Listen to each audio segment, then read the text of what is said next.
How do your products use or challenge conventions, and how do they represent social groups or issues? A convention is something that is associated with a specific genre.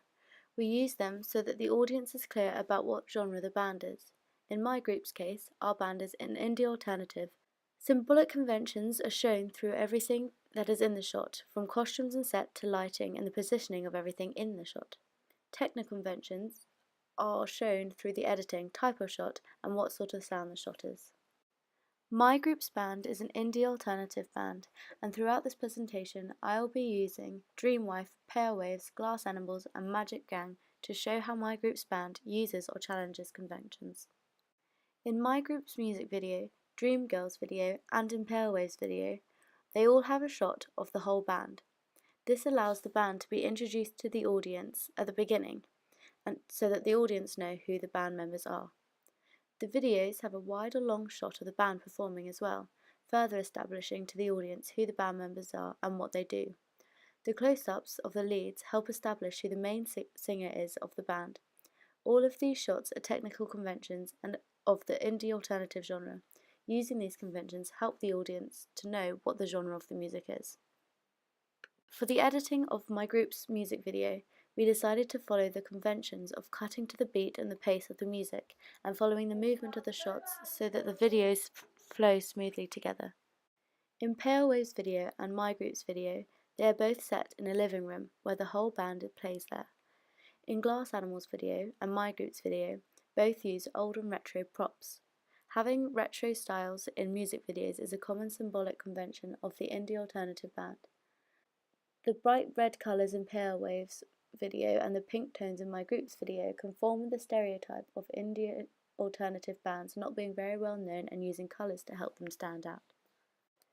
We conform to the symbolic conventions of having our lead singer at the front of the band when performing so that she stands out the most. Behind her, we chose the rest of the band's positioning through how relevant their instrument was to the song. Like the guitar and the drums were very prominent in the song, so we put those band members just behind her, with the keyboardist and bass player behind them. We obviously wanted all the band members to be seen, so we adjusted them accordingly, making sure that the lead singer stayed in the middle and at the front. We chose to have a dark and old-looking sofa on our set to help show that the set is supposed to be a derelict living room, and it's the style of the symbolic convention of the indie alternative genre. We graffitied the walls as well to emphasise that the building is supposed to be abandoned and people, usually rebellious teens, hang out there. We decided that on the front of our digipack is where we wanted to have the picture of the whole band, so that it's the first thing that the audience sees. Although this challenges the conventions of an indie alternative band having pictures of them on the digipack. We also wanted a picture of the lead singer to go next to the CD to emphasise her status in the band. Because our band is a new band, and this is their first album, we wanted them to be on the cover so that the audience can see who they are and make a connection to them. The font links to the band members and their image, and links to the convention of having a theme throughout the products to show that they belong together. The colours also link to that theme with the dark and the neon colours mixed together. For our main image, we chose not to use a photo of the band to follow the symbolic conventions of the genre of the band. However, we did want to show who the band were, so we have a section where the audience can meet the band, where we have a photo of each of the band members and their names.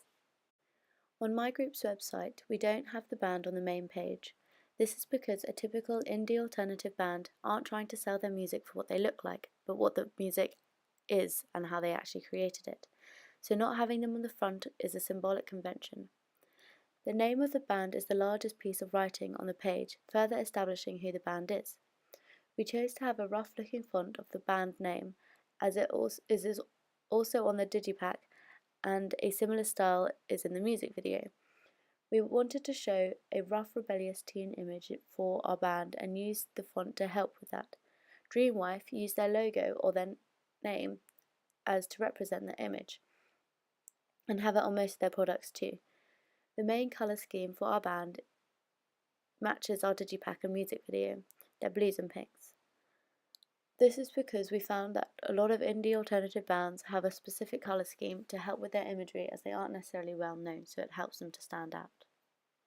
We wanted to show off to the audience the band's youth and how the teenage years are an in-between age where the teens cling to childhood memories while trying to become adults. To show this, we decided to dress them up in costumes, but add a more grown-up twist to them by mixing them with normal or cool clothes. We wanted to show our band as rebellious teens, conforming with the stereotypes, which is why we wanted to set our video in an abandoned derelict room, which also worked with the conventions of an indie alternative genre.